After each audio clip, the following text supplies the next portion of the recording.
Hope you all had a great weekend. I want to start by addressing the devastation from the tragic flash floods in Texas. Moments ago, the Department of Homeland Security provided an update that 91 innocent souls have now perished. Everyone here at the White House, including the President of the United States, is praying for the victims' families and friends during this unimaginable time. President Trump swiftly signed a major disaster declaration for Kerr County, Texas, to ensure our heroic first responders have every resource they need in the relief and recovery efforts. Secretary of Homeland Security Kristi Noem traveled to Texas over the weekend, and the entire Trump administration is working hand in glove with state and local officials to provide every assistance available. The situation on the ground remains dangerous, and there could be additional public safety threats with potential incoming heavy rain. So we encourage everyone in the area to remain vigilant, listen to all warnings, and respond accordingly. Unfortunately, in the wake of this once-in-a-generation natural disaster, we have seen many falsehoods pushed by Democrats such as Senator Chuck Schumer and some members of the media. Blaming President Trump for these floods is a depraved lie, and it serves no purpose during this time of national mourning. Here are the facts. In the lead-up to this tragic natural disaster, the National Weather Service did its job. Despite unprecedented rainfall, the National Weather Service executed timely and precise forecasts and warnings.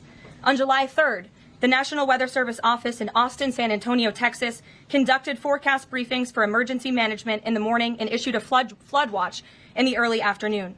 Flash flood warnings were also issued on the night of July 4th, giving preliminary lead times of more than 3 hours before flash flooding conditions occurred. And the National Weather Service office in New Braunfels, which delivers forecasts for Austin, San Antonio, and the surrounding areas, had extra staff on duty during the storms, despite claims of the contrary. So to any person who has deliberately lied about these facts surrounding this catastrophic event, you should be deeply ashamed. At this time, the administration's focus will be giving the victims and their communities the support they deserve during these recovery efforts in this tragic time. May God bless the great people of Texas, especially the parents who have lost their children.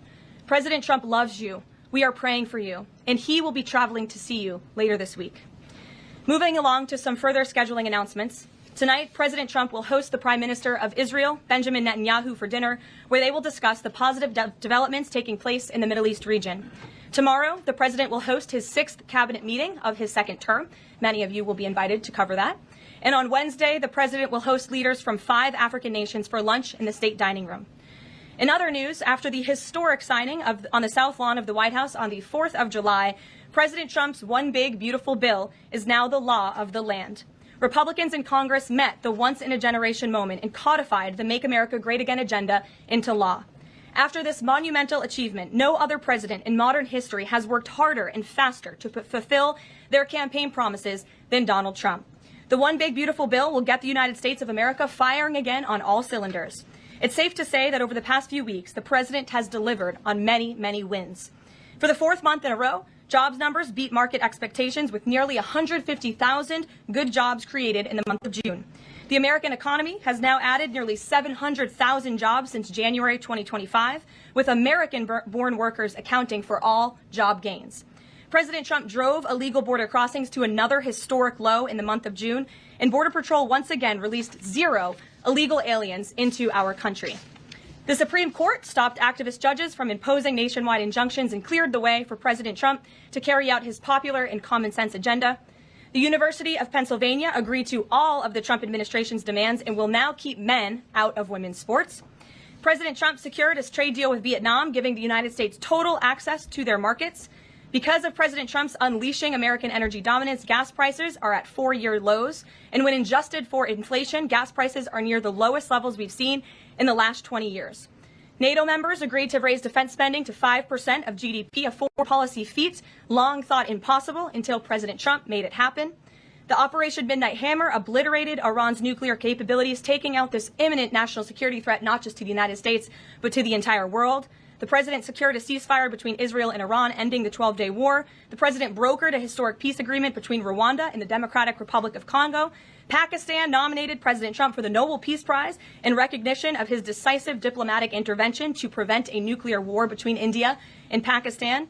Blue-collar wage growth has seen its largest increase in nearly 60 years, and President Trump has defeated Joe Biden's inflation crisis with core inflation at the lowest level since March of 2021. And just about all of that has happened in the last 3 weeks, and I know you all know it because you've been very busy here covering it along with us. So with that, I will take your questions today as we kick off another very busy week here at the White House. We'll lead with our new media seat, Brian Glenn, who is he's put in a lot of hours covering this president, so we're glad you finally have a seat today. Brian, go ahead. It feels great to sit down. Thank you very much. You're welcome. I want to go back to the hurricane. You said that President Trump is scheduled to go to Texas later this week. Can you speculate on what day and what he has plans? Sure. The White House is currently arranging those travel plans. We hope that it will be later this week, likely on Friday, but of course we want to do it at the most appropriate time on the ground for state and local officials. We don't want to interrupt the recovery efforts, but we're planning tentatively for a Friday trip, and when that becomes final, we'll let all of you know, as we always do. And you gave a little bit of reaction earlier, but the National Weather Service, the union, actually publicly stated they had an adequate staff on hand to forecast and predict the storm. You shared your thoughts earlier on how the way the left has really weaponized this to blame the deaths in Texas on Trump. Want to comment on that again? Yeah, I just do think those comments are depraved and despicable, especially when so many Americans are mourning the loss of their children. The National Weather Service, as I said, did its job. Many experts, many meteorologists have said that. Many of you in the media, in all fairness, have said that as well. Unfortunately, not all. And many Democrat elected officials are trying to turn this into a political game, and it is not. This is a national tragedy, and the administration is treating it as such. We know the National Weather Service provided early and consistent warnings. They gave out timely flash flood alerts. There were record-breaking lead times in the lead up to this catastrophe. There is ongoing flood monitoring, and these offices were well staffed. In fact, one of the offices was actually overstaffed. They had more people than they need. So any claim to the contrary is completely false, and it's just sad that people are pushing these lies. Can I just get one more? Sure.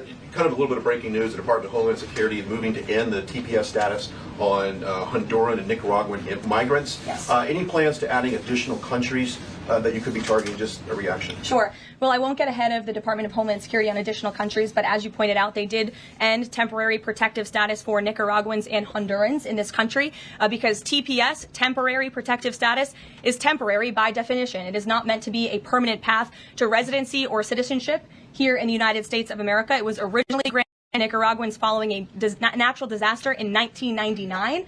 That doesn't sound very temporary to me, and as well as Hondurans in 1999 after the impact of Hurricane Mitch in 1998. And so this administration is doing what it promised to do, and if individuals from these countries want to come here, they have a legal pathway to do it, but temporary protective status was never meant to be permanent. The previous administration abused this status and this parole program, essentially treating it as such, and we're not going to tolerate that any further.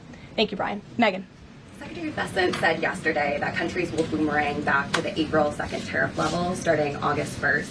Why did the president decide to have those tariffs not take effect Wednesday as originally scheduled? And then I was also wondering if you could share, obviously we saw the letters the president sent out on Japan and South Korea, but if any other major U.S. trading partners are getting letters today. Sure, yes, I can confirm. In fact, I have those letters. If you could get me the folder with the letters in them, Liz, they're right in the previous office. I have the signed letters that went out to both South Korea and Japan today. And there will be approximately 12 other countries that will receive notifications and letters directly from the President of the United States. And weeks ago, I stood at this podium and I told all of you that the President was going to create tailor-made trade plans for each and every country on this planet.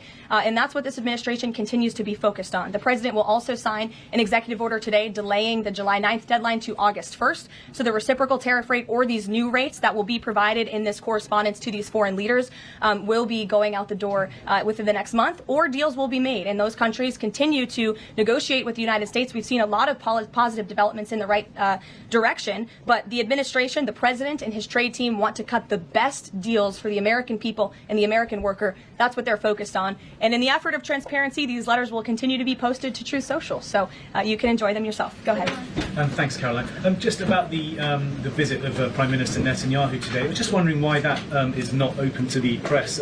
Previous visits by him, we've had Oval Office press conferences. Does that reflect somehow the kind of sensitivity of this particular visit? No, they're having a private dinner. There's many important matters that are obviously ongoing in the region, as you know. The utmost priority for the president right now in the Middle East to end the war in Gaza and to return all of the hostages. Also, as you know, there was a ceasefire proposal that Israel supports that was sent to Hamas, and we hope that they will agree to this proposal. We want to see all of the hostages released. That's on the top of the president's mind, so that will be discussed, as well as the many other positive developments we've seen in the Middle East. I want to go back to the trade deals. As you see, we have these beautiful letters that the president has signed. This one is to the President of the Republic of Korea, original signature on that, and these will be mailed. And then here we also have another letter to the Prime Minister of Japan as well. Both countries will be receiving a 25% tariff rate effective on August 1st. Go ahead. Thank you so much. You said it, and the President said it many times, you want to see an end to the war in Gaza. Will he give guarantees during the 60-day period of ceasefire that actually the war will end? Because this is a sticking point with Prime Minister Netanyahu, and I'm wondering if they see eye to eye on this point. And how do you see the next day? What the next day? The president is focused on today, and to get the Hamas to agree to this ceasefire. I don't want to comment on the details of the arrangement out of respect for these negotiations, but a agreeable and appropriate ceasefire proposal has been sent to Hamas. And I can also tell you Special Envoy Witkoff intends to travel to Doha later this week, where he will continue to engage in these discussions. And the Qataris and the Egyptians have been incredibly helpful partners in mediating these negotiations and discussions to bring peace to this region and end this conflict once and for all. Kristen. Two questions. Thank you, Karoline. Sure. The first question is President Trump reconsidering his plan to phase out FEMA, given what officials have said is their critical role on the ground now in Texas? Look, the president wants to ensure American citizens always have what they need during times of need. Whether that assistance comes from states or the federal government, that's a policy discussion that will continue. And the president has always said he wants states to do as much as they can, if not more. And in the case of Texas, the state and local officials are doing a tremendous job. And I know the president, Secretary Noem, and the federal government are very proud to be working with them. And the president has promised to give Texas the assistance that they need during this tragic time. Just one follow-up on cuts overall. Over the weekend, President Trump said that Elon Musk was a train wreck. Are there, given this current viewpoint, are there concerns within the White House or from the president himself over the cuts that happened under Musk while he was advising DOGE, including the National Weather Service? I think I've already addressed that, Kristen, and what I can tell you is that these offices were fully staffed. The San Angelo office was fully staffed with 12 forecast meteorologists. There were no vacancies. The San Antonio office was operating with 11 forecasters, and as Brian said, the union themselves said that there was adequate staffing. So I think those words speak for themselves, and the numbers speak for themselves. This was a once-in-a-century flash flood, a tragic natural disaster, and the administration is doing all that we can on the ground to help these families during this time of need. Jeff. Thanks very much, Caroline. Just following up on Kristen's question, is it still the president's plan to phase FEMA out by the end of this year? I just answered Kristen's question for you. One more, hold on, one more. Sure, I'll give it to you. Go ahead. The follow-up on trade as well. 12 more letters coming, you said. Can you give us a sense of which countries those are? I'll let the president reveal those in very due time. Keep your eyes on Truth Social. Michael, in the back. Thank you, Caroline. An armed shooter today was shot in McAllen, Texas, after opening fire on Border Patrol agents. It comes just days after Democratic Congresswoman Pramila Jayapal recently said she gets, quote, inspired when activists obstruct ICE. Does the White House expect Democrats to tone down their rhetoric in light of what we saw today in McAllen, Texas? We certainly call on Democrats to tone down their rhetoric against ICE and Border Patrol agents who, again, are everyday men and women. I would encourage AOC and other Democrats to actually meet with the United States Border Patrol. These are honorable Americans who are just simply trying to do their job to enforce the law. They go home to their families every night just like we all do, and they deserve respect and dignity for trying to enforce our nation's immigration laws and to remove public safety threats from our communities. The White House is aware of the shooting that took place today in Texas, and we are working with the appropriate federal agencies to get to the bottom of what happened. Caroline, the DOJ and FBI have now concluded there was no Jeffrey Epstein client list. What do you tell MAGA supporters who say they want anyone involved in Jeffrey Epstein's alleged crimes to be held accountable? This administration wants anyone who has ever committed a crime to be held accountable, and I would argue this administration has done more to lock up bad guys than certainly the previous administration. And the Trump administration is committed to truth and to transparency. That's why the Attorney General and the FBI Director pledged at the President's direction to do an exhaustive review of all of the files related to Jeffrey Epstein's crimes and his death. And they put out a memo in conclusion of that review. There was material they did not release because, frankly, it was incredibly graphic and it contained child pornography, which is not something that's appropriate for public consumption. But they committed to an exhaustive investigation. That's what they did, and they provided the results of that. That's transparency. Follow up on that, Sure. Caroline. Okay, so the FBI looks at the circumstances surrounding the death of Jeffrey Epstein. According to the report, this systematic review revealed no incriminating client list. So what happened to the Epstein client list that the Attorney General said she had on her desk? Well, I think if you go back and look at what the Attorney General said in that interview, which was on your network, on Fox I've News. got the quote. Go ahead. John Roberts said, DOJ may be releasing the list of Jeffrey Epstein's clients. Will that really happen? And she said, it's sitting on my desk right now to review. Yes, she was saying the entirety of all of the paperwork, all of the paper in relation to Jeffrey Epstein's crimes. That's what the Attorney General was referring to, and I'll let her speak for that. But again, when it comes to the FBI and the Department of Justice, they are more than committed to ensuring that bad people are put behind bars. They have an operation going on right now called Summer Heat, which has our murder rate trending in the lowest direction in United States history. Their emphasis on violent crime and locking up violent criminals has led to the arrest of 14,000 violent criminals. That's a 62% increase from the same time period last year. So this Attorney General and the FBI Director are committed to putting bad people behind bars where they belong.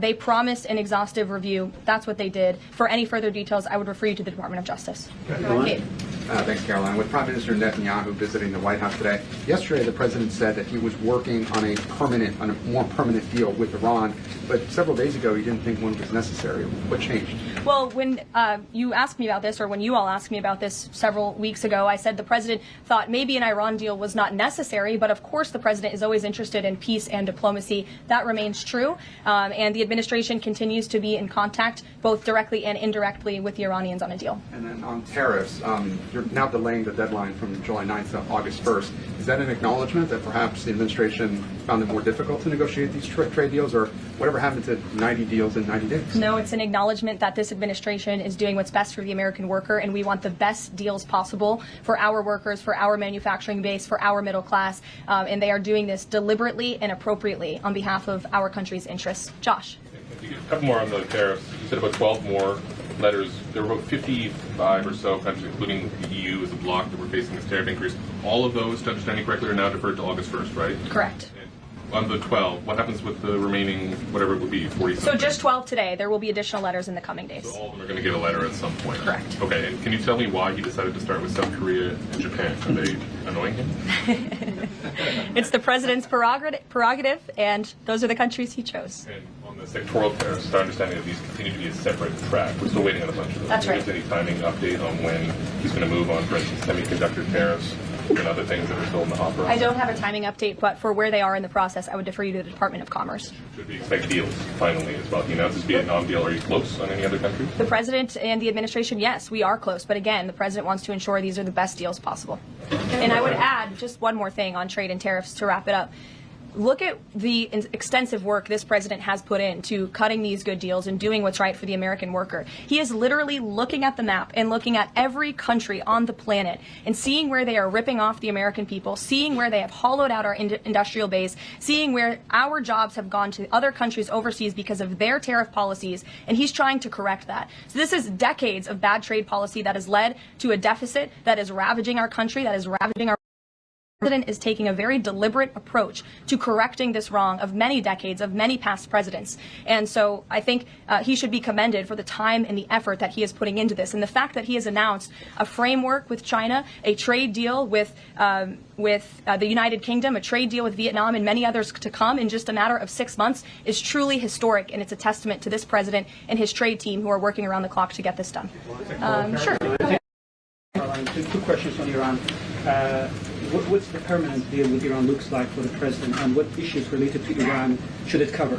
And secondly, has the president seen the interview with Iranian president, which he says that the United States president, Mr. Trump, is capable enough to guide the regions toward a peace and brighter future and put Israel in its place, or it gets more into conflict? Has the president seen these comments, and what's his reaction to these comments? I'm not sure if he's seen those comments, but certainly I think it's true that the president is the right man for the job to move the direction, this region into the direction of peace and stability for the future. That's what he and his national security team are working on every day, and we've already seen historic achievements in that direction. Follow-up?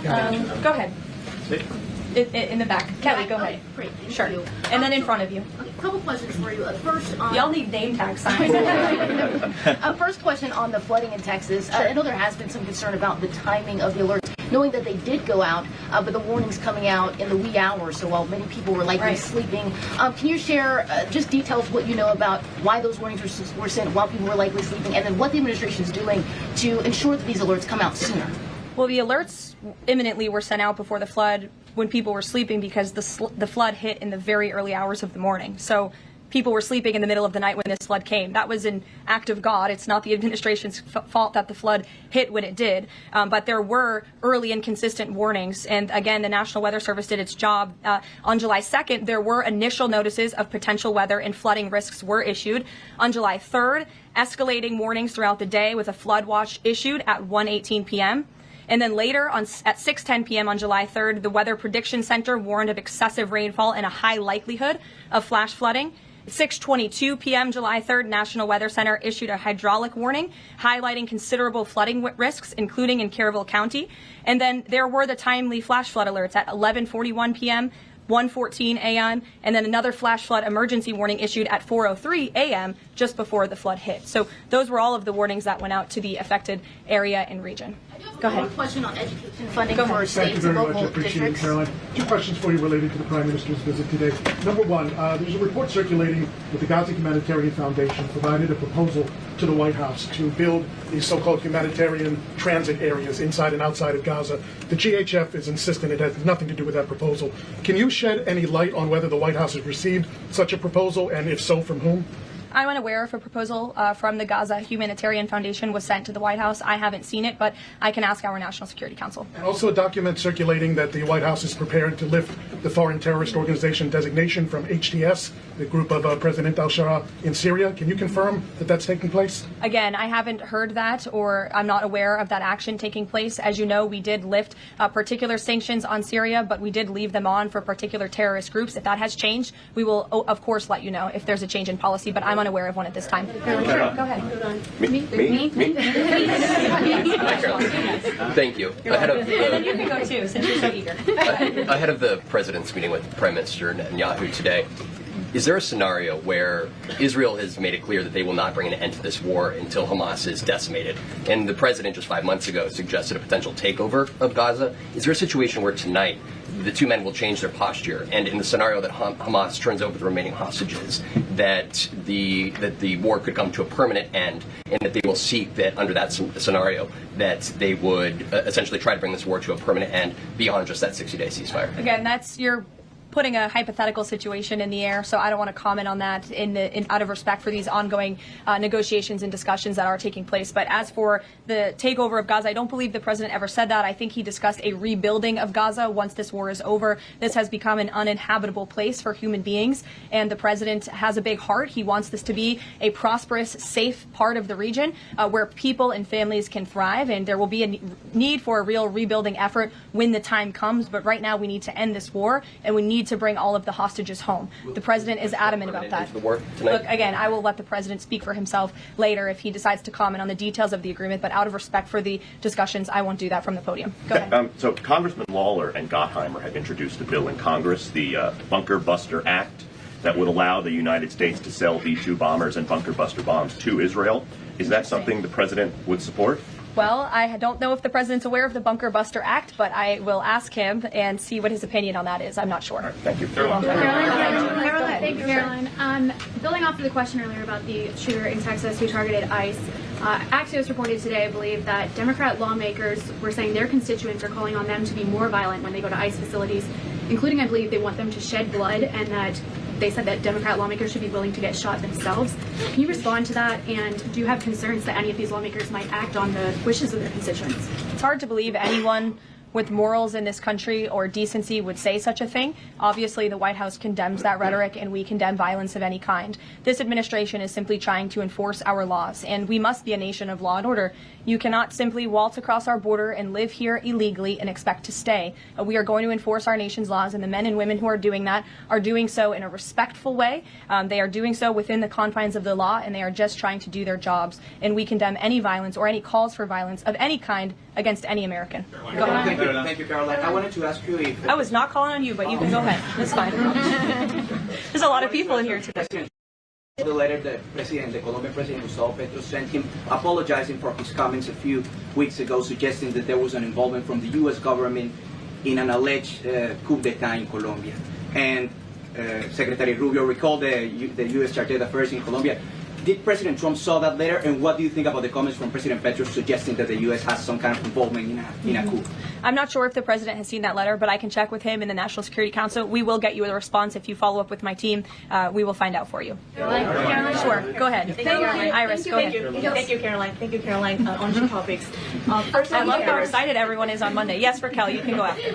On two topics. First, tariffs. The president announced last night that any countries aligning themselves with the anti-American policies of BRICS will be charged with an additional 10% tariff. Can you tell us more details on that? What specific policies is the president talking about here?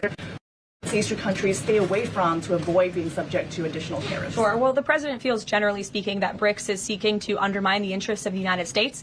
It's the president's utmost responsibility to put the interests of the United States first. That's how he views his job as president. So he's going to ensure that America is fairly treated on the world stage, and he'll take any action necessary to prevent countries from taking advantage of the United States and our people. Raquel, go ahead. On illegal immigrants, Reuters' Tom Homan told us this morning that ICE will have to arrest 7,000 illegal immigrants every day for the remainder of this administration to just catch the ones that were let in during the last administration. I'm wondering what the new resources and manpower, of course, given by the Big Beautiful Bill, which of course opens the door for ICE to hire additional 10,000 agents and officers. What's the administration's expectations now for daily arrest numbers going forward in the upcoming months? Sure. I'll let the Secretary of Homeland Security and her department speak on what they're looking for in terms of daily numbers. What I can tell you is I receive the daily reports each morning, and ICE is out there doing the jobs that they swore an oath to do, and they are removing public safety threats from our communities every day, and our country is becoming a safer place because of their efforts. And the One Big Beautiful Bill that is now law will give significant resources to ICE and Border Patrol to continue the tremendous work that they are already doing. And I think every American who wants to live in a safe neighborhood should be grateful for their efforts. Thank you, Caroline. Raquel, and then I can go to you. So much. And then you, Dr. Harper. Thank you, Caroline. It's a follow-up on the BRICS question. So does President Trump believe that the BRICS are getting stronger or trying to isolate the United States? And how close is he monitoring this summit that is taking place in Brazil right now? He's closely monitoring it, which is why he put out a statement himself. He does not perceive these countries as growing stronger. He just perceives them as trying to undermine the United States' interests. And that's not okay with him, no matter how strong or weak a country may be. Go ahead. Yes, go ahead. Yes. As promised, yes. Go ahead. Does Trump have a vision for post-war Gaza? You mentioned, he's talking about now the ceasefire, but does he support permanent or temporary Israeli presence in the Gaza Strip? Does he continue to see a continued role for the Gaza Humanitarian Foundation to continue to operate in the Gaza Strip? Well, as you know, because we've talked about it before, the president has directed aid to be moved into the region, and that has been taking place. You've actually seen people in the Gaza Strip yelling out, "Thank you, Trump," for the aid and for the meals that they have received, because the previous administration never did that for some reason. But this president, again, wants to see peace and stability in the region. So as I outlined previously, he views this part of the region as having a real chance at being peaceful and prosperous. But again, we need to end this war. We need to get all the hostages home, and Hamas needs to accept this proposal in order to do that. Dr. Harper, go ahead. I'm Dr. Anthony Harper with the Intermountain Christian News. Thank you for taking my questions.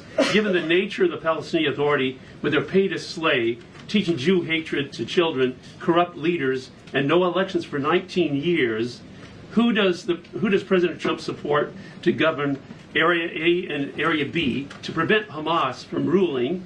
And what is President Trump's position on Israeli sovereignty? Sure. Well, the president believes Israel, of course, has a right to defend itself. As for the first part of your question, you're getting ahead, Dr. Harper. As I told you, the president wants Hamas to accept this proposal right now. He wants to see peace in this region, and he's committed to doing that. Sean. Hey, Caroline, can you just please walk us through the decision to halt the supply of weapons to Ukraine at a time when Russia is really hitting Ukrainian cities and civilians? Was that the president who decided that, or did the Pentagon do it without his approval? No, neither of those things are true. I'm happy to walk you through it. This was a standard review by the Pentagon of all weapons and all aid and all support that the United States is providing all countries and all regions around the world, not just Ukraine. When the Secretary of Defense took office, he directed the Pentagon to conduct this review to ensure that everything that's going out the door aligns with America's interests. So it's a pause to review to ensure that everything the Pentagon is pushing out there is in the best interest of our military and our men and women in uniform. Fran.